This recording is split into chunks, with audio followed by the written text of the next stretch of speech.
Ladies and gentlemen, welcome to another episode of the Sorta Interesting podcast, episode number 68. You know what that means next week. Episode number 69. Miles. But this week, episode number 68, we are revisiting the Ocean series again with Ocean's 12. Thanks for coming out today. Could have been anywhere in the world. You're here with us. Miles appreciates that. I am your host. My name is Christian Pat. I'm with my co-host, as always. He is the Tower of Power. Too sweet to be sour. He's funky like a monkey. Miles Darling, everybody. The crowd favorite. I gotta come up with better nicknames. I think that's good. I like the Tower of Power. It makes me feel adequate. I said you were the man who goes up and down last week. I don't know how that's gonna work out, but listen. Before I carry on here, Miles, give them the plugs while I fix my camera here. SortaInteresting.com. That's where you can find this podcast to listen to and all of our podcasts of past. We've got patreon.com/sortainteresting. That's where you can donate. That's where you can feed a family of me for $1. What's going on with my camera? But it's really that easy, you know. It's $1. You get some extra content. We haven't made that extra. It's just $1. No, we have that extra content. If you not put it out yet, at least give us $1. You're not going to enjoy life. I'll tell you right now. I'll tell you personally. I will go to your house and I will take a number 2 on your chest. Who knows? And I will also I'll send Miles Darling over to your homes. Take your family's pet home for himself, and tell them they have a new daddy. I'm gonna give it to Jimmy so he can stop complaining about not having a freaking dog. Does he still I thought his sister has a dog. What is he talking about? He does. I thought he was getting one too, so I don't know. We'll find out. I don't know if I trust Jimmy. Find out next time on dog. Sorta Interesting. Find out next time on Sorta Interesting. You got their Patreon. You got the website. What else do you need? You got the podcast app on iOS. You got Google Play Store. You got SoundCloud. There's no excuse for you to not find us. We're on Instagram. We're on Twitter. Sorta Interesting Podcast on Instagram. At Sorta Interesting on Twitter. No G, remember that. At Miles Darling. At Christian Patton. Let's take it away. Ocean's 12. Let's get into some production details here. So release date December 8th, 2004. For reference, your top movies of that year: Shrek 2, Harry Potter and the Prisoner of Azkaban, and Spider-Man 2. What a fucking year for sequels that year, huh? Director, of course, Steven Soderbergh is the last time. Writer, George Nolfi, known for a movie called Timeline with Paul Walker and Gerard Butler. I don't know if you remember that movie. It's like the movie where they go back in time. Obviously, Timeline, but it's actually based off a book by Michael Crichton. Also, the director of or the writer of The Bourne Ultimatum. I think is the third one, right, of that series. There's Bourne Identity, Bourne Supremacy, and then Ultimatum. The third one. Budget $85 million. I'm gone. Box office $362 million. Runtime 2 hours 5 minutes here. Miles, what were your initial thoughts of Ocean's 12? Well, Mr. Green Screen, I was thinking that this movie was gonna be as good, if not better, than Ocean's 11. And I mean, it's there, man. I don't know, man. It's pretty good. I like it. I like that it's a different setting. You know, they could have been. Is it a better setting though? It's different, but is it a better setting? That's what I will ask. I don't know. What gets better than Las Vegas, Miles? Are you kidding me? Aesthetically, it is. But, you know, realistically, I would much rather be in Vegas because then I relate to it more. Come on. I got to be outside in Europe. You know, I've never been to like the coast of Italy right there. It's true. It looks gorgeous, though. At Como. Lake Como, or whatever. Lake Como over where that guy lives, the Fox, what's his name? Night Fox? Wow. What a house he lives in. Yeah. The man's taste. What can I say? Aesthetically, it looks amazing, but the heist itself, I think Ocean's 11 was more intricate. It was a great I don't know. It's good. It's great. Yeah. It's great. It's not as good as 11. Definitely not. But I've seen this movie many times. With that being said, it's the one I've seen the least. It's the yeah. That I was about to say the one. Even though I've seen this many times, it's the one I've seen the least out of the trilogy, which speaks to how many times I've seen this whole trilogy. Yeah. But yeah, I always thought it's always been the weakest one. I think the story is there. It's just a little boring in terms of the setting. Like this movie is beautiful in Europe, as you said, but compared to that fast-paced Las Vegas lifestyle that they were living, slower. it's just with the Las Vegas casinos, it just doesn't really match up. And the item that they're trying to steal in this movie, very boring compared to Cash Money in a classic vault heist in Las Vegas. That's true, but don't get me wrong, man. The heist that they do, that like what they're trying to steal, is that's a very highly. I mean, yeah, it's valuable, definitely, but it's kind of valuable, boring, right? It's just an egg. But even the twist at the end of the movie with Catherine Zeta-Jones's character was just really. I thought that was weak as well. The little plot twist with Matt Damon's character, though, I will say this: that part was dope. That I liked a lot. I was not expecting that at all when I first watched this. I was like, oh shit, they got me. When I first watched, I was like, they fucking got me, guys. But I think Miles is gonna be we'll get into it. Miles is gonna be doing the plot rundown today for us. So yes, sir. Whenever you're ready, boss, you let me know, Daddy. All right. Ocean's 12. We got a rainy nighttime setting. We're in Rome, 3.5 years before the current timeline of Ocean's 12 takes place. So this is even before Ocean's 11. Right. Yeah. So this is, we see Russ walking into an apartment with Isabel, and they both live together. Isabel, played by Catherine Zeta-Jones. Dude, that first kiss that Brad and Catherine Zeta-Jones share, I'm like, whoa, this is hot as hell. Yeah. They would have made a great couple. I'm just gonna say they would have made a great couple in real life. I would have. Instead, you got Mrs. Pym over here. Oh my god, dude, what is she thinking? I mean, now they look the same age, but back then it was like she was dating her grandpa. I was like, what the hell's going on over here? I don't know who's that. Michael Douglas just went. He got to like a certain age. He just stopped aging, huh? And then Catherine Zeta-Jones caught up with him her. there. Yeah. So you got Russ and Isabel living together, making out. It's hot. High game. Russ. Russ is, they're going about asking about how their day was and shit like that, and she gets to talking. Turns out she's like an investigator, a detective of some sort, and she investigates crimes. And she's telling Russ how they have a lead on a case in Bulgaria and they have a boot print, which she says it looks like this guy really leads by on his on the heel of his left foot or some shit like that. And Brad Pitt as she's saying that, looks at his shoe like, oh shit. Like, oh fuck, dude, I got the same thing going on. Oh, or like it wears down faster. Yeah, my shit right there, dude. I'm basically dating Catherine Zeta-Jones. All right.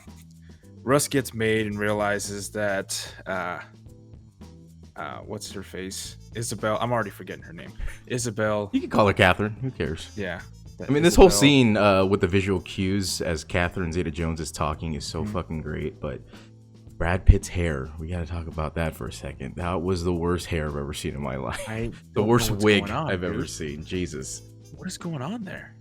That's a wig, right? Oh, yeah, because he had shaved head like throughout the whole movie. So he definitely had a wig, yeah. Dude, that was just like someone just stuck a fucking... They didn't even bother to like trim it up or anything. Yeah, it looked terrible. It's so bad. There's like a little mullet thing going on back there. Anyway, she says that we got a hair sample too, and we'll know what kind of fucking conditioner this guy uses. If he's, I like how they cut to everything in the shower. He's like, oh fuck. And so basically, he's gonna get made the next day. So he does the old, oh, you're pregnant? I'm out of here. He dips out, and then we get some French music playing, which is like a theme throughout this when Isabel's around. And then we start the movie finally. Music was... we get Danny Ocean. He's at a bank doing some recon work because he just can't stop. His name like Mr. Garcia or something. Mr. Mr. Garcia. Mr. Valdez or something. He said, I was locked in a vault while I was being robbed. He's like, oh my god, that must have been so frightening. He's like, yeah. Biting his lip, he's like, yeah, it was. He was getting off on that, dude. He was just reminiscing about. He was like, I was a Bellagio. high school basketball coach. I was like, dude, if you're gonna say you're retired, come up with something better than that. Yeah. That's so Stocks, fucking sketchy bro. as hell. Stocks. There's and then he's at a jewelry store talking to Tess afterwards because it's their anniversary. It's their third anniversary, which I thought was great. And as Danny's talking to Tess, a car pulls up at Tess's house, Danny and Tess's house. They live in New Haven, Connecticut, I believe. Which sounds boring as fuck. And it's the two fat guys that were tailing them at the end of Ocean's 11. The two and twins. Terry Benedict. Yeah. And then Tess says there's water in the basement and the pilot light is out, to which Danny... There's a fly in the ointment.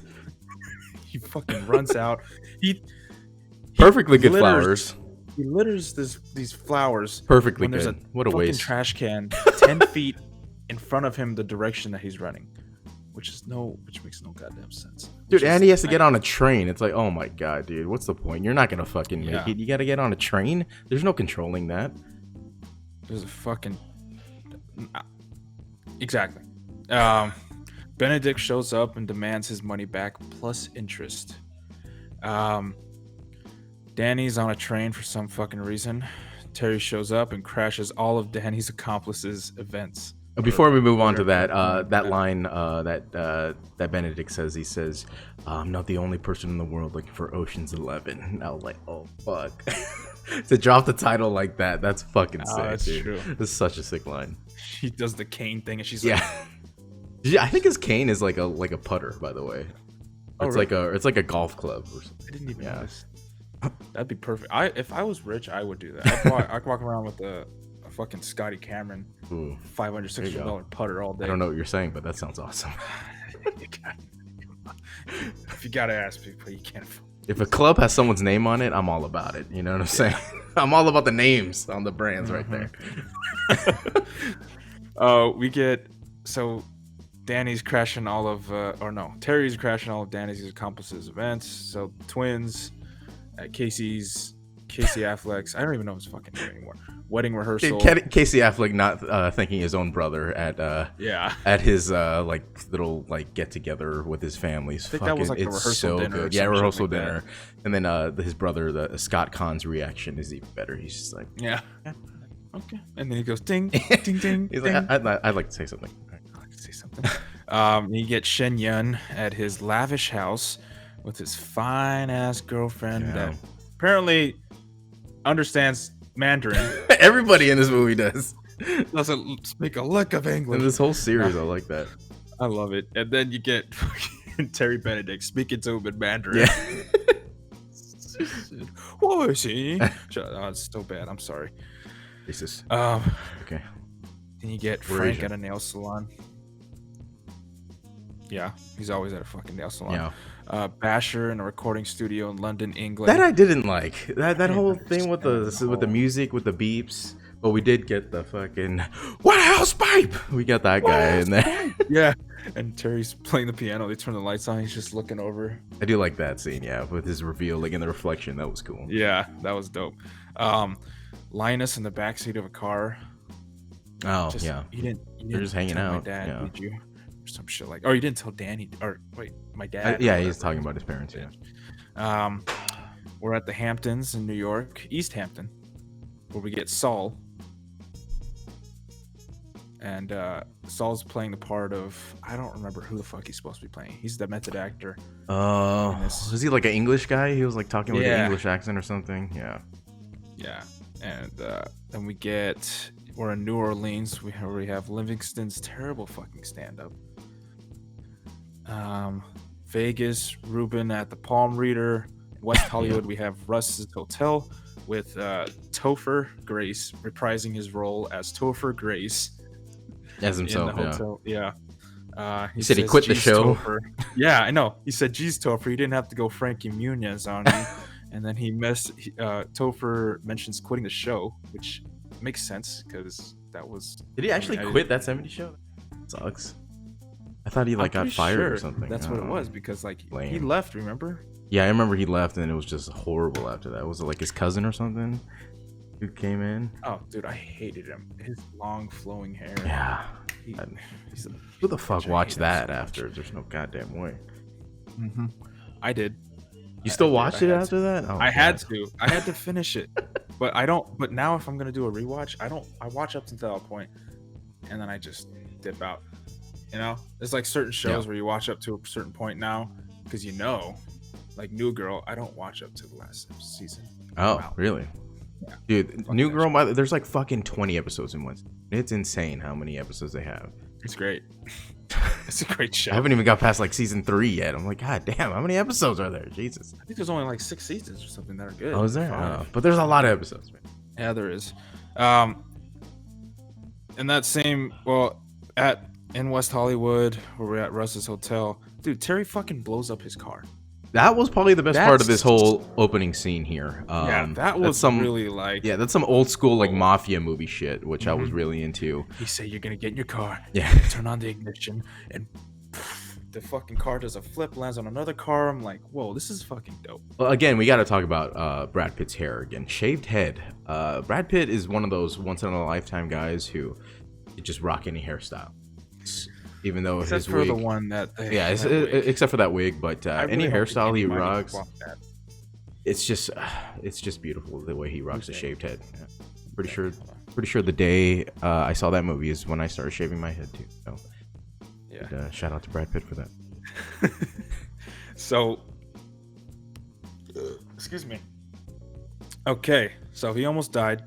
That was pretty badass, though. I put that there. I put #badass. And then, so now we have a 2-week deadline for everybody to pay up. Everyone meets in a warehouse, and they divvy it up and figure out it's about $19 million per person that they owe. That's including interest, right? Yeah. That's including interest, yeah. Which is Saul's like a 6 bitch. million. It's fucking crazy. Yeah. Saul's a bitch. He runs out. He's like, I'm out, fellas. He said, I want my last check that I write to bounce. I like that. That's pretty baller, actually. Like, fuck it. I don't care. Pops his little thumbs and it's just Out of here. like that. Ruben covers his end. All in all, they owe about $97 million on top of what they have already in order to cover it, which comes out to about 190 something. Yeah, I think it was like 198 or something like that. Yeah, 198 million. That's right. That they owe back to Terry Benedict. The gang goes to Amsterdam to follow up on the lead about some jobs, so that way they can recoup this money. Because if they don't get it, then they're dead. I guess that's the implication, right? Right. That's the implication because of the implication. The implication. You keep saying that. I don't think you know what it means. So we get...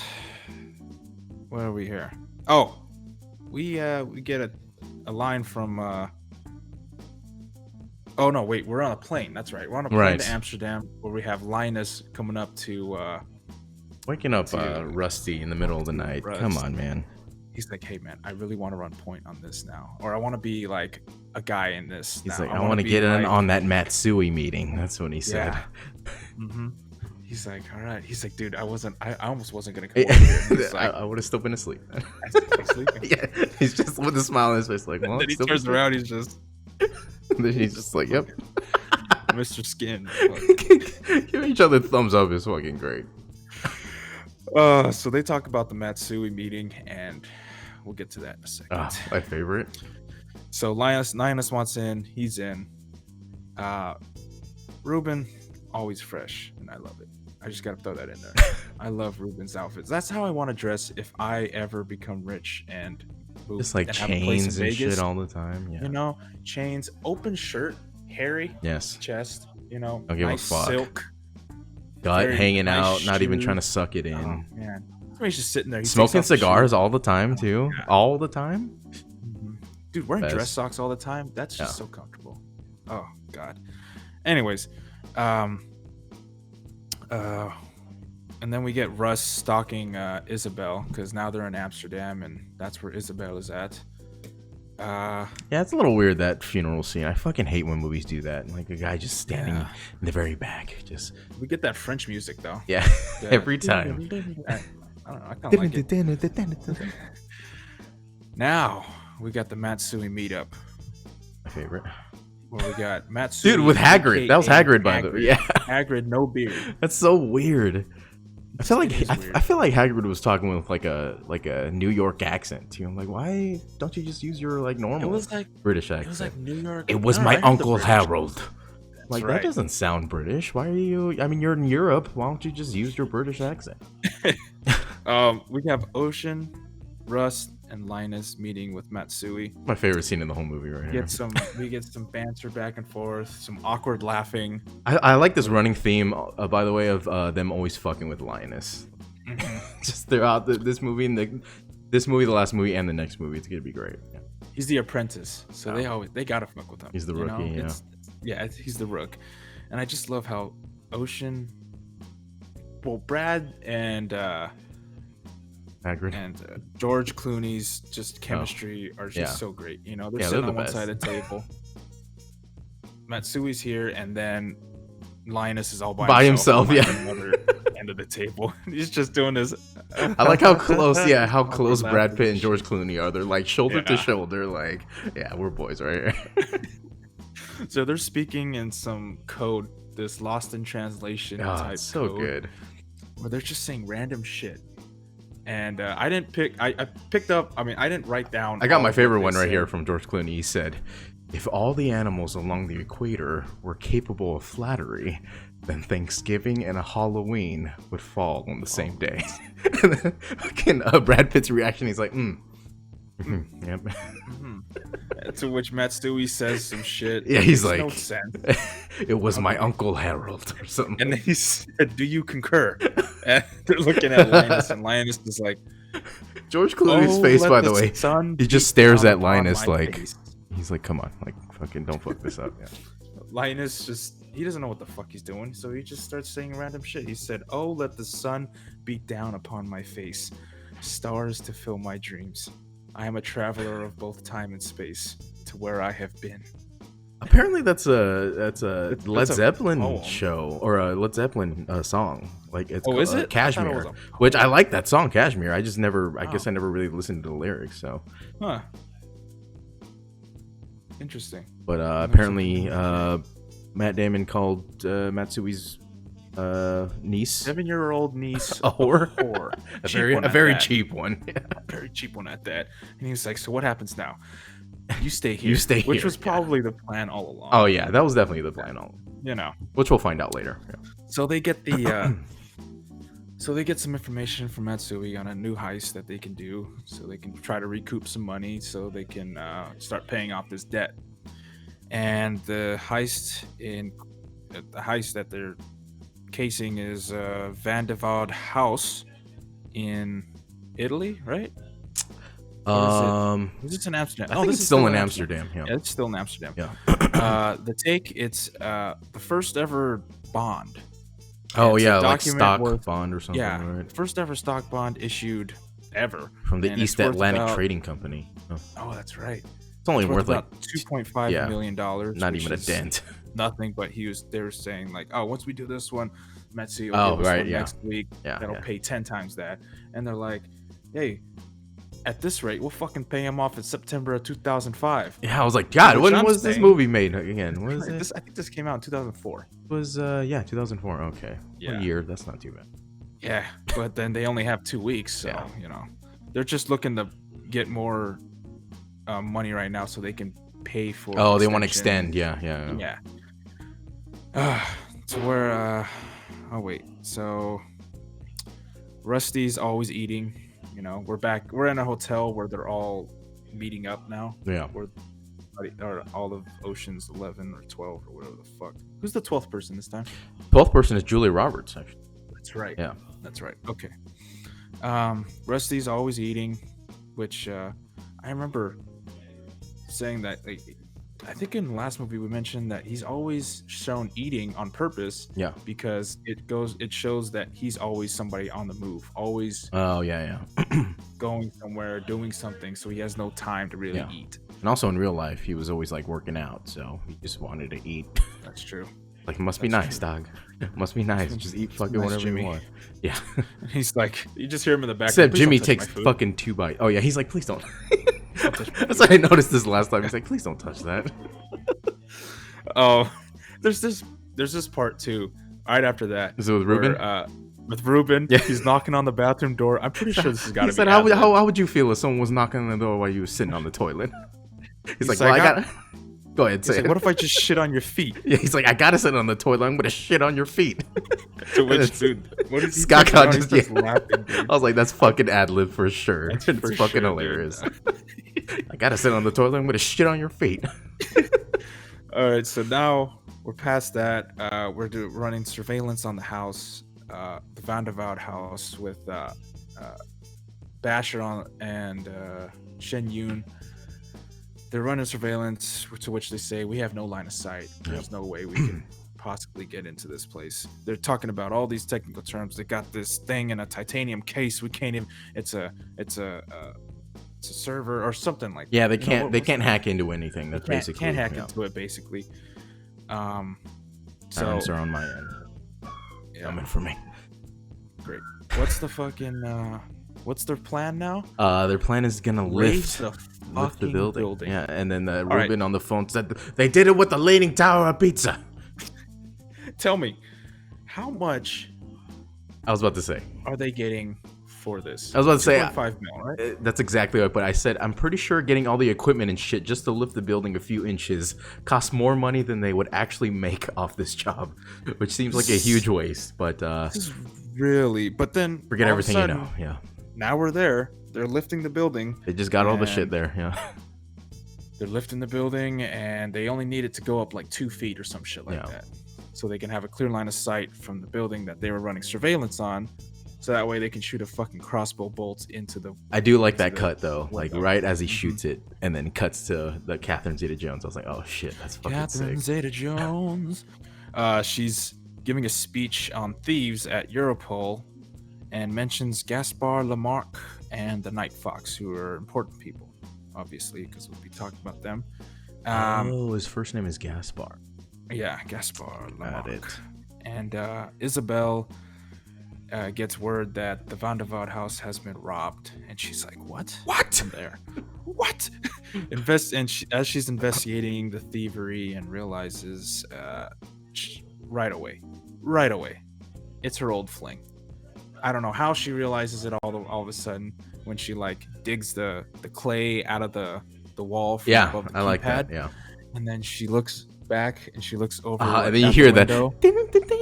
Yeah, and we get like her little flashbacks Yeah. of them meeting for the first time in Rome. Dude, Catherine. was? Yeah, it was Yeah. in Rome. Catherine Zeta-Jones with the bangs and the long hair. I'm like, Yeah, Yeah. that's very French though. That look is she very can French for, like, petite. European. You know what Yeah. I'm saying? Petite. Oui, oui. She realizes it's her old fling and that he probably did it. So, you know. I like that. I Very like well. that flashback. Like immediately, she was like, "Raise the building." I fucking. Who's the only other Yeah, person who because knows she was about this? telling him. Yeah, she's Exactly, the only she other was- person who knows. Mm-hmm. And it was perfect. Realized the whole fling. I did it. They're reminiscing on the first time they fucked. Probably. She basically calls out the entire heist and who did it. She says verbatim. Oh yeah, I exactly sure do what know. the fuck happened. The Americans. Yeah, the Americans. We get an epic montage of them doing the whole Fucking. shooting the Oh, crossbow that. bolt, I like the that with fucking the thing on sliding the the string. thing. Yeah, that shit is dope. keypad thing. They're bringing out the drill. And then the fucking thing is open. He's like, "What is that?" Yeah, Bernie Mac's face is like. But so going back to that point where they had a drill and they just left it there. Oh yeah, Catherine For the Zeta-Jones is like, cave. why the fuck didn't they use the drill Yeah. then? And they're like, "Oh, someone was here before." And them." we get the coolest fucking introduction to the Mhm. Night Fox, which I was like, this is such a cool way to introduce a character just right off the bat. You can tell that this guy's he's better. He's just not to be fucked with. Yeah, man. He leaves them a note. That old like Dell MP3 player. Oh my god, I yeah. used to have one of Those those. dude. MP3 players, yeah. I used to have one of those. I was like, damn, that's dope. And he leaves them a note basically saying that he's working with Benedict. He hired Matsui, who then hired Danny. So it's all been like just a play, basically. I like this character a lot, man. I like Night Fox a lot. Yeah, he's a cool character. So after this, what's her name? Fucking Isabel. She knows every thief and who the thieves are connected to, so she immediately says, "Bring Matsui in." This part I don't get. This whole interrogation scene, like, she just goes in, like, whispers something in his ear, and he's like, he just gives up. And I'm like, what? Well, I don't understand. Like, he didn't say anything. So what information do you have? I know, but so I don't know. She Something interrogates happened. him, and then she gets names all of a sudden. Yeah, he didn't even say anything. So I don't know. She gets Frank, who gets Frank, who gets caught up coming out of a nail salon, where he's always apparently at, He likes to get pampered, massaged, Hey, I do too. I got one a couple weeks ago, and it's I'm not against it. I'll totally do it. Seems expensive. It's nice. Then fucking. It is a little expensive. Dude. Maybe it's worth it. It's not bad though. Maybe once a month or something. Oh yeah. Treat yourself. Come on. She gets names. Frank gets caught. Isabel and Russ meet. She surprises him at their little hideout. She said, "Housekeeping. You want me to jerk you off?" And housekeeping. You want me to go away? You want me to jerk you off? He opens the door and then she makes Shenyun and Danny. Everybody's just like standing there, like closes the door. He's just like, get out over there. So she surprises him there. She knows he's been watching her. Thief a la mode. Thief a la mode. She steals his phone on the way out. Yes. What a tool. Then, it's a good. We get this fucking line.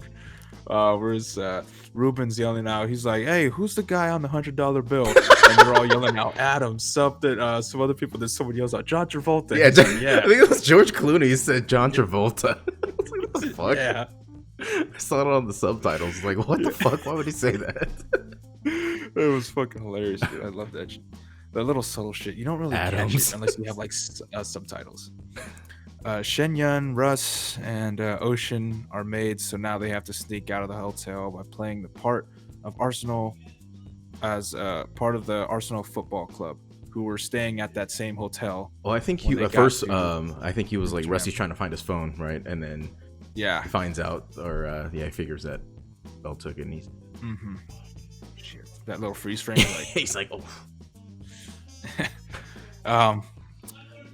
So, where am I at? They pack out of the hotel. We're playing part. Yeah, they just put him in a bag. They stuff Shenyun in a bag. And then we fast forward to a train station where they're all at, and they realize that Shenyun is lost in Barcelona while the Arsenal team is in Madrid. Yeah. So that sucks. Then we get the age-old question. George Clooney's like, let me ask you a question. Do I look like I'm 50 years old? How old do I look? He said, yeah, but only from the neck up. Yeah, Basher was like, yeah, from the neck up. Before that, he was asking the twins, and he was like, do I look 48 to you? He's like 52. Yeah, 52. He just turns around. No, at first they're like, yeah, they're not exactly letting 50-year-olds onto the team, so this is a weird cover. And then George Clooney's like, oh, Rusty's not 50. And then they like look at him, he's like, wait, you think how old do you think I am? He's like 52. 52. What a great scene. I have a trivia fact here. George Clooney was 42 years old at the time of filming the scene when the other actors did SSA. To be fair, he looked older than 42, to be honest. He looked like he was in his late. That's just because of the salt and pepper, yeah. Mm-hmm. From the neck up, as Don Cheadle said. That's true. Sexy face, but it's just the hair. The waist down. Like a 25-year-old. Hey. Oh, man. I like the salt and pepper, though. It fits him. Yeah. It's like 50 up here. Yeah. Like 35 here, 25 below. 12. Oh, we got after he trims it up. We cut to Saul. who we haven't seen since him leaving the whole team behind. And he's sitting there, arms crossed, having second thoughts. She said, honey, the game's on. He said, nah. You want to go outside? No. You want me to suck your dick? No. No. She said, I'm bored. Want me to lick your asshole? No. Oh my God, I told said, you. And he said, wait a minute. Hold on. So he's having second thoughts, which obviously is going to come to play later in the movie. Otherwise, they wouldn't show this shit. Now we have we meet Francois Toulour, who, or actually we know Francois Toulour, aka the Night Fox, and we know that he's a rich mofo. What a gorgeous man! Who was trained by Gaspard Lamarck, who was mentioned by Isabel as the greatest thief in the world. Relive. She also mentions that he could have died 2 times over, or he could still be alive. They don't know where the fuck he is. No body's been recovered or anything like that. He lives in Lake Como, Italy, which is dope as fuck, dude. What a gorgeous house! Like, nice. I think George Clooney actually bought a house down there. Like after this movie, he's like, dude, this is the life, right? I want to be the Night Fox for real. That's all me. That's all me. This is where the French fuck lives. Danny meets with him, and he calls him Daniel, but he says Danielle. Danielle. I love that. Yeah, they steal his paintings also in his hallway, which is I like that. It's kind of like, hey, what's up, man? We're here. Oh, that's right. I forgot to put that. We know you. We're here. So that was like their little jab back at Toulour for stealing the document for them at the Van de Vaart house. So I had this little thing here that Toulour makes his own smoothies. That's awesome. That's some peasant shit. But I mean, he has it all set up though. All he has to do is put it in the thing. You know what I'm saying? That's true. And how long has that fruit been sitting out there? I don't want warm fruit. It's probably that morning, man. He's got people. He's got people for that. You know. I would have a crepe station, set up with just some guy making crepes. What a gorgeous setup he has there, man. Oh, God damn. But he doubles as a sushi chef too, so that way he can. Anyways, just when I'm rich, you'll all see. Basically, Toulour wants to challenge Danny as the greatest thief in the world. Right, because Lamarck was like, or someone was talking to Lamarck that like, Danny Ocean's the greatest thief to ever live, and Lamarck because they were mentioning didn't correct him. Heist. Yeah.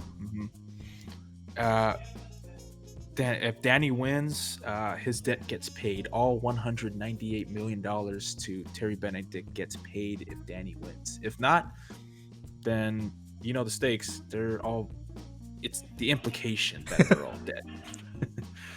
I like Danny's response here. He's like, so what are we stealing? Like, doesn't even matter what are we stealing here, man? And we find out that what they're stealing is a very, very, very valuable Fabergé egg. Fab. If you guys know anything about Fabergé eggs, they're very highly touted. It's not some made up shit. It's actual like Fabergé eggs. If people find them in like garage sales or estate sales, sometimes you could do not that, realizing what they are, and they go for fucking. So how do people make these or what? Like how do they? Oh no, there was only a set amount made like back in the day. Oh, I know nothing about this thing. So. And I think the guy's name was Fabergé or some shit like that. But they're very, very sought after, very valuable. Even like ones that are broken, like that have pieces, like are in pieces, go for millions. It's crazy. Interesting. Yeah. So the heist is a Fabergé egg, and it's gonna be on display at some museum. I forgot where. Yeah, it doesn't. But yeah. Anyways. And then we cut to Isabel answering Rusty's phone as his assistant. Dude, Eddie Izzard is so fucking good in this movie, man. I love Eddie Izzard is just really good. I love everything about Eddie Izzard. Is probably one of my favorite parts of this whole movie. He's a cross-dresser too. Yeah, which is, I mean, I have no problem. I've heard his comedy. His comedy's really funny too, man. He's a good actor, good comedian. He's fucking. He was hilarious. in that show with Minnie Driver. I think it was on FX. I can't remember what. I just remember him being good in that show. I can't remember the name of the show, anyways. But his character's name is Nagel. Is it Nagel? Nagels. Nagels. Okay. And he's talking to Isabel. I forgot what her alias was. Anyways, he's saying that whatever this thing that I got for him is really intricate. It's gonna cost more than than I originally said. Tell him it's gonna cost double. Tell him it's gonna cost double. Tell him it's beautiful. She says, yeah, and tell him that having a hot female assistant is so cliche. So cliche. To which oh my we god. see some fire blonde Italian, dude. She's just speaking Italian, not even speaking English. It's fucking the greatest thing ever. Like, can I get a coffee? And he's just staring right there. Cappuccino or espresso. And he just, when she looks like, when she walks away and he just looks down, like, yeah, he's just like, oh my damn. He's so good in this, dude. He's making something funny for Russ, but we don't know what it is. Yes, yeah. Something intricate. Then we get Isabel trying to get some manpower for a big heist operation, because she knows the Fabergé egg is the target. Her boss says no on signing off. It's like a 1077. Yeah, I was like, you're doing your taxes or what? What is it? Yeah, 1040 easy. Easy. She's got a hunch. Apparently, she's spot on with everything here. So, she knows the Fabergé egg is the next heist, and that in order to take them down. It was weird though. She just like looked at a picture of it and was like, "Oh, I know." That's what. And that was Toulour on the bike. Yeah, he didn't even like. I don't understand. What was because he left before she looked at the picture. So I was like, "How the fuck does he know?" I don't know. I don't understand that part at all. How'd she know? How did he know she was gonna be there? Yeah, exactly. There's some gaps here that you just got to forget everything you know, Miles. That's why this one is the weakest one of the bunch. But we'll get to that. Yeah, once we get to the montages, it's fine. The montages are some of the best parts. Yeah, the montages and then the that whole Matsui scene. Yeah, was great. So she's trying to get manpower. Her boss says no to signing off. They finally track down Shen Yun, who's in some hotel room, jumping on the bed like a monkey. Oh, yeah. I think George Clooney's reaction, he's just like, what the fuck are you doing, man? Then we get a small montage of the heist breakdown, where they're going all this was fucking just useless, by the way. Yeah, this was so fucking useless, and it felt so rushed at this point. I was like, if you didn't know like what was going to be coming after this, I'd be like, what the fuck? We don't know anything about this heist. You're just going through the plans, like you're not breaking it down like you did in the first movie. We find out what Nagel made. He made a little holographic plate to replace the Fabergé egg to pull a bait and switch kind of deal. And whatever. Yeah. I mean, that's what I'm saying. It's not exciting. It's not exciting like the bank vault heist. You know, it's just taking an egg and replacing it with the hologram. Okay, cool. I will say though, it's worth watching so you understand what we mean by like all this shit, because then it's still just telling you they're all worth watching for sure. They're all still worth watching. Yeah. So they all know that Isabel is on Isabel. Isabel. They all know that Isabel's on their tail now. Excuse me. Because Nagel. Oh, that's right. That he was talking. He's like, "Who's that hot assistant?" Who's that sexy voice I was talking to? Sexy voice, and they were like, "Oh fuck that bitch." And so they know that Danny had his phone. Oh, not Danny. Russ had his phone stolen by Isabel, and so now Russ has to go over and pay Isabel a visit at her place. She knew all along, 3.5 years ago, that him and Frank did the Bulgari job. And so, but they didn't say shit because his dick was probably too bomb. Because they were fucking. She was like, I don't want this to end. Are you kidding me? She's like, no. Yeah. Isabel forges her boss's signature to sign off on that 1077 for the extra manpower. You're no better than these crooks, Isabel. How dare you? Yeah, you're no better. Stand for something, Isabel. What are you doing? Forging a signature for everything. Become the bad guy already, man. Stand for something, you fucking either live coward. Long enough to, Say it. Do it. Give it to me. Give it to me. You either live long enough to see yourself become the hero, or die the villain. You're fucking that up right now. You die of the bad guy. You either die of thirst or you live long enough to eat something. I don't know. So the Night Fox meets with Ah. Isabel, but he's playing some role where he's a nerd with glasses. This is the worst and, like, disguise I've big ever old, seen, like, by the way. goofy hair. I Worst, don't understand. terrible wig, Get terrible out. everything. He meets with Isabel to show her the surveillance video of the paintings that were stolen from his house in Lake Como by Ocean and friends. Mm. And the Night Fox. Then we cut to the Night Fox waking Ocean up 5 a.m. wake up call. the day of, and he even looks at his watch. So he went in. He snuck in and there. he Yeah. he snuck in there and he changed Ocean's watch. To, Knocks on like, Rusty's door. He's like, "Come on, what are you doing? It's 5 a.m. day of."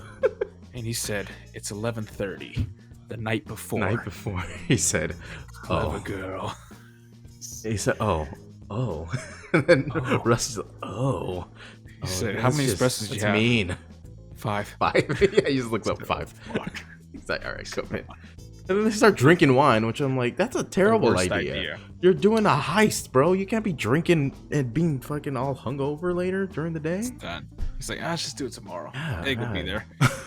So, it's the day of the heist, and here is where it gets really like mustard and kind of just. This is the all worst over part of the place. whole Try to movie. stick with me. If you haven't been able to stick with me by then that's all on me, and I get it because I'm really hard to fucking. I'm really hard.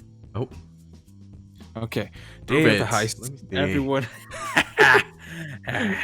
Oh, day of the heist, and everyone gets made from the surveillance video because there's that Toulour showed Isabel, and everyone in the video gets made except for the twin. Wait, what's his name? Turk. Oh, Turk, Linus, and Basher. All this is happening while Toulour is doing some capoeira fucking shit. In his, Oh yeah, side he's like yard. doing the stretching and shit. Yeah. Mhm. And we find out that Toulour has been keeping tabs and has cameras in the warehouse where Ocean and friends were plotting the whole everything. Like you see the little laptop screen. in the Oh yeah, corner yeah. While he's doing his capoeira. Oh yeah, I was shows wondering what that cameras. was. Okay, yeah. Yeah. The cameras. So that's how come he knows all this shit. He always seems to be one step ahead of them. He knows everything all along. So now with 3 guys left, Linus decides to bring Tess in. Just the Bring in worst. the ringer. This is the fucking worst story plot in this whole series. Maybe of all time. Maybe of any movie I've ever seen. Getting Julia Roberts to play herself as another character. I'm like, this is the dumbest thing I've ever heard. I hate it all. I don't of this. understand what she says when she answers the phone, and she's like, Linus Caldwell, junior varsity. Junior varsity? Yeah, that's what she Maybe because says. he's on the JV team and he's like, Oh, you're not part damn. of the real That was crew. You know what I'm fucking- saying? that's old. Yeah, That's you're not part of the crew. You know what I'm saying? You're part of the B team. Tess comes to Rome. She immediately knows something's up. She knows Danny's in jail. They're all fucked. And so she's like, indulge me. Linus's Fucking- plan is to have Tess play herself in real life, aka Julia Roberts. I do like though when they call the hotel and then he's like, Abundanza Julia Roberts. He said, Yeah. okay. I guess we'll have the fucking suite available. So, there's some Inception shit. Then we get Julia Roberts coming into the hotel. And we get Bruce Willis. Bruce Willis. chilling in the lobby. I forgot he was He's in like, there. he recognizes Julia. He's like, Julia? He's probably talking to some Dude, tour he was talking to a dime piece. I don't know if you saw him. My goodness. A dime piece out there. Yep. Italiano. Bruce was about to get them all caught up until Saul makes his entrance as Julia's physician. So Saul reprises his role. He comes back. He's Like like, a doctor or something. Hey, tired. Yeah. as It's a fucking, doctor. all this is just ridiculous. It's awful. Julia, Linus, God, what's his name? Turk, Basher, Saul, and Bruce. Apparently, now he's with them. Make their way. Dude, that would be through the dope if he was museum. part of the heist. Mhm. Oh, that would be dope. To nab the egg. Isabel is watching from the bleachers, and Isabel's watching from the stands. She's watching the surveillance and sees the switcheroo go down. She seals off the museum, to which she stops Isabel, asks for her signature. Oh wait, no, Isabel stops Julia to ask for a signature. That's when they're made, and they all get all arrested. get carted off to jail. So they're all sitting in jail. Then we get introduced to Molly Starr, section chief. Dude, that lady is a fucking good actress, man. I love her. Yeah. She was in Signs, if you remember. She was the she was the a sheriff cop, in right? Signs. Yeah, Sheriff. she's so good, dude. I love that lady. Mhm. So she's coming in a thick American accent. Dude, yeah, thick ass Southern accent. That actress All is these so black Range Rovers. she's so intimidating when she talks with that deep Southern accent. When she's talking like, She's chewing gum like nothing Yeah. matters. Like, I love She's her character. not Yeah, deterred by anything. Like that's the number one thing you can do, like to make yourself more loose, to seem loose. Yeah. It's just chewing gum. You know, small things like that. Molly Starr, section chief, shows up and sends Isabel back to Amsterdam to have her paperwork checked out. I like the way she said it too. She's like, there was a discrepancy with your paperwork. Some irregularities. Yeah, irregularities. I think they want to see you in Amsterdam. Illegal. The paperwork she forged to get the extra men, that 1077 Yep. form. That's what they're referring to. So we get Molly interrogating Linus. She tells him to testify against everyone in the Bellagio case, and he'll get to walk with all these charges here dropped. And then first he's like, nah, I'm not gonna do it. And then she's like, you might want to think about it. And then she looks at her clipboard. Linus, for a moment there, I almost forgot your name. I love the way she says it. She's so like nonchalant. Linus. For a moment there, I almost forgot your name. I forgot your damn name. So each person gets escorted out in separate vehicles, and then we get this fucking Brilliant, dude. This plot bombshell. twist This is was just awesome. This It's- plot twist is great. Yeah. Molly's in on it, and not only is she in on it, she's Linus's Fucking mom. Linus's mom, which is so Mom, cool, man. And she knew about the lost in translation prank with Matsui, and so good, man. Linus is like, God damn it! Like you knew too. They were just You didn't fucking tell with me Dad, the did you? whole time. Yeah. She's like, I had to. Yeah, she's like, of He's course, like, I had to. Fuck. I did not see that coming. Like, It's the so first time good, I saw yeah. it, it was I like, love that.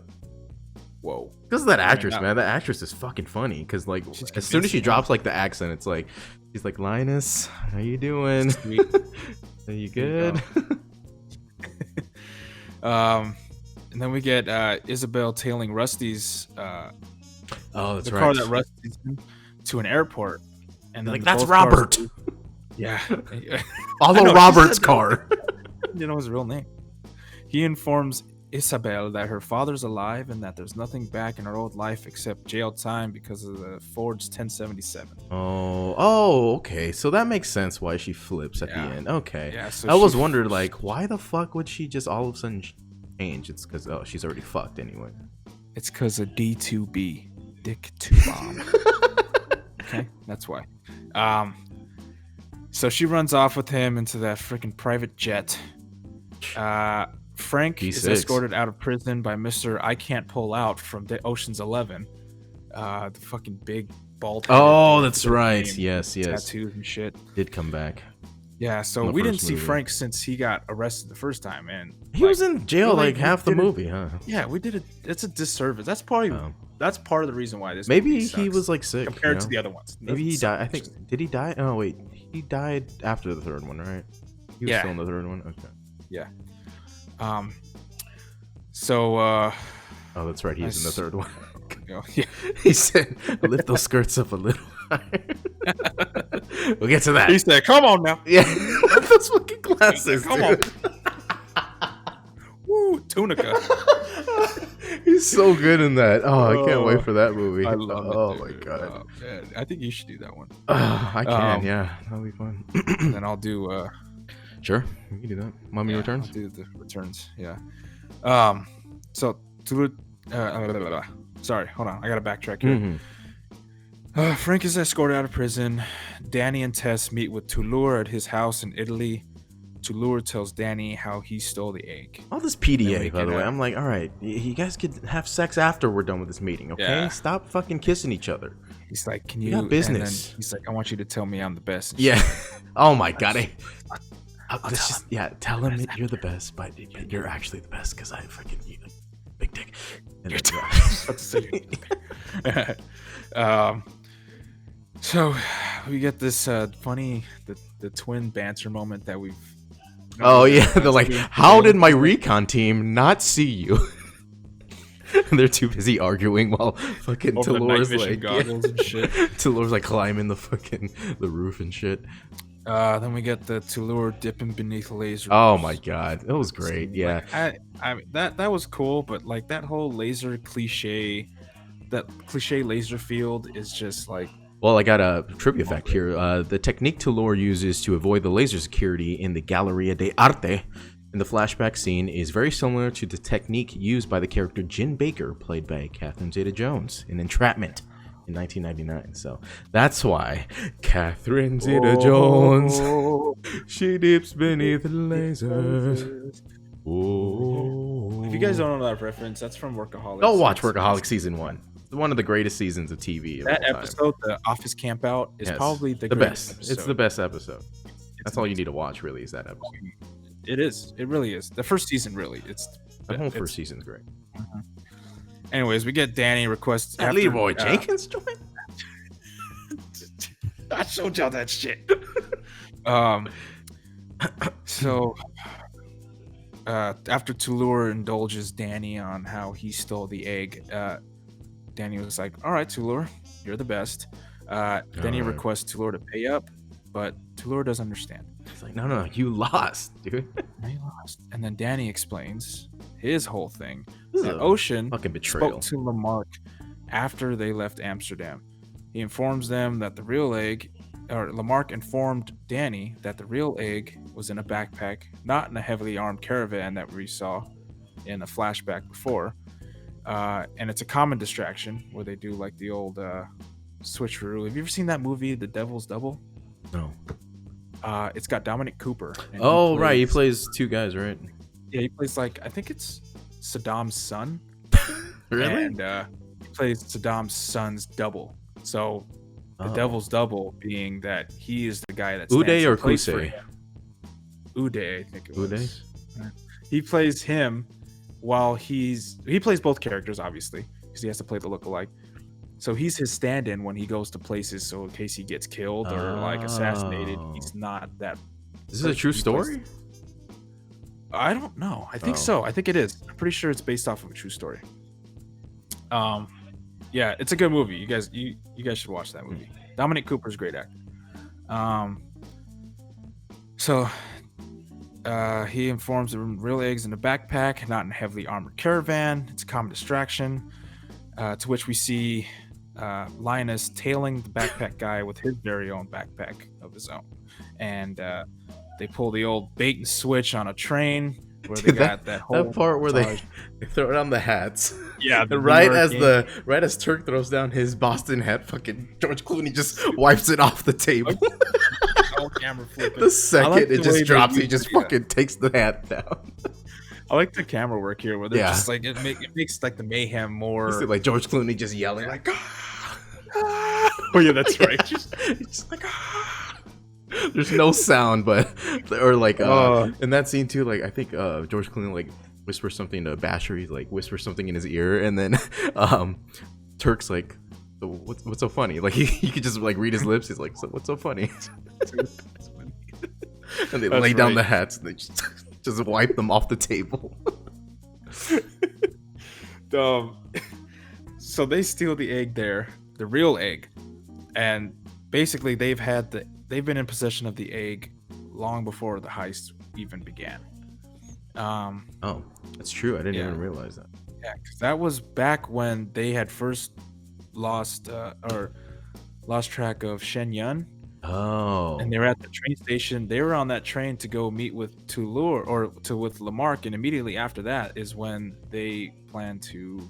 Oh yeah, because Lamarck was like, you have to make him believe. You gotta make Talor believe that he's watching your every move. So you gotta be paranoid and shit like that. Mm-hmm. Act. You gotta play the part. Yeah, play the part. There you go. Yeah. So they have the egg, and that's how. I don't understand why he helped them though? Why Lamarck helped? Yeah. Is it because he doesn't like Night Fox or something like that? I think he Either mentioned that, or it's because Russ knows him, Oh, and the or daughter. Danny knows him.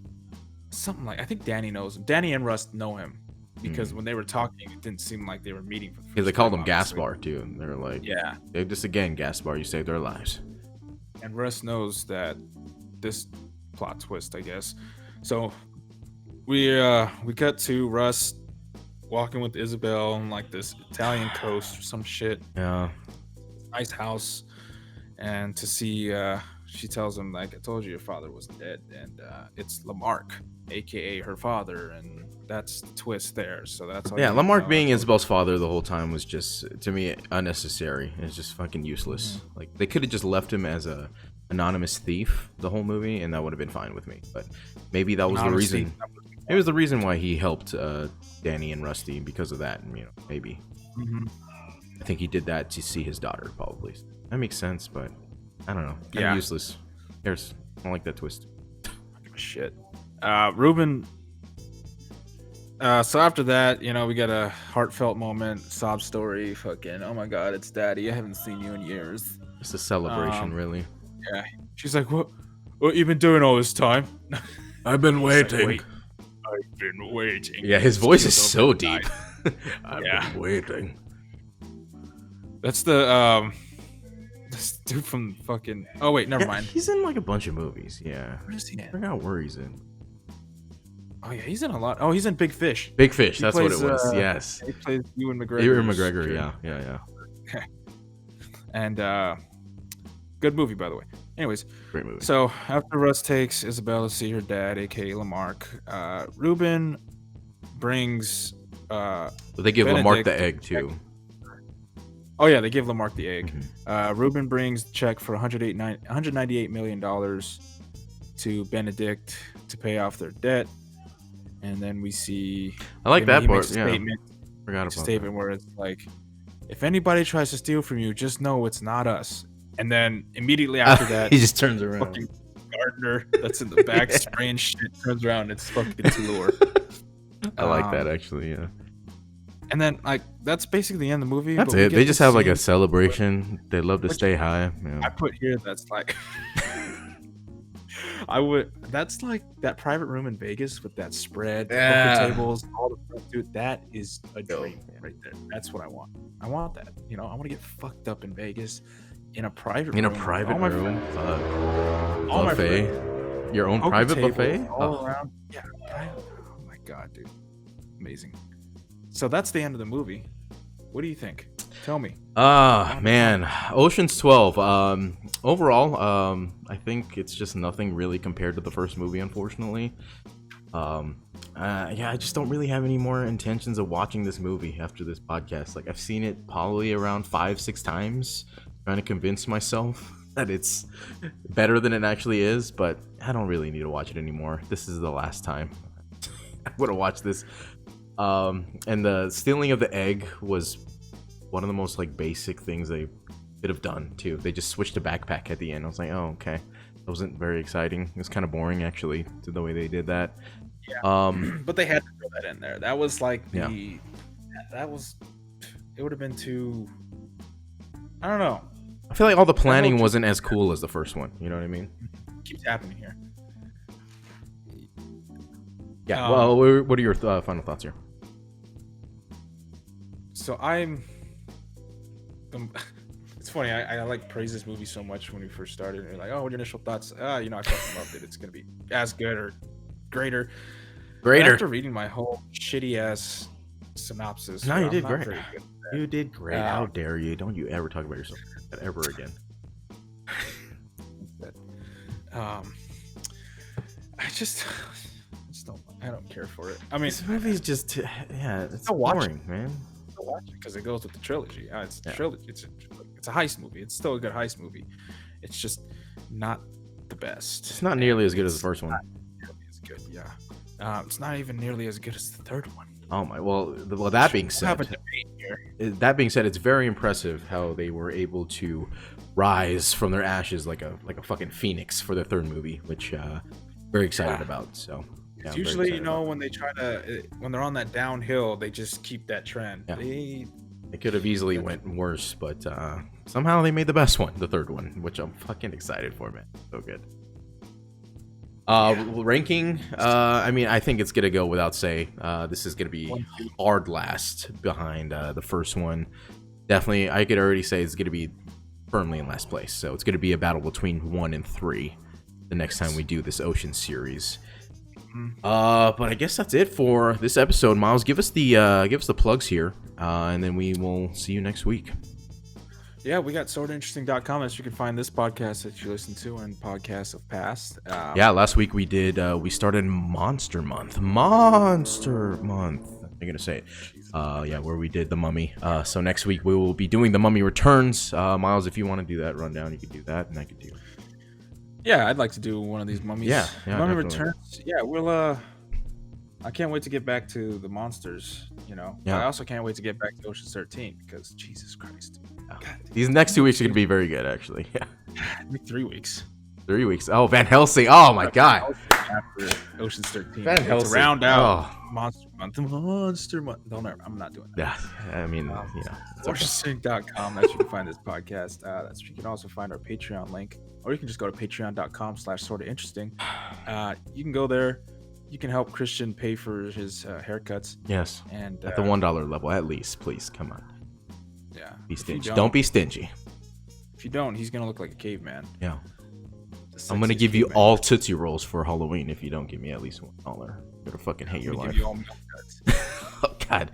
Or how about just Milky Ways? Milky Ways suck. Milky Ways So are one of just, those. like, Milky Ways are disappointing. You that got more and in there. Three Musketeers. One of the worst candies of all time. Is a fuck. There's no texture. Oh, it's just, dude, throw like a line of fucking. They're all peanut. How about one peanut in or- there? Throw like fucking hazelnuts in there, dude. Yeah. You There's know? nothing. No, goddamn. So bland. That'd be awesome. Anyways, patreon.com/sortainteresting. What were we saying? You got the iOS podcast app. You got fucking Google Play Store. There's no excuse for Spotify not as to listen. well.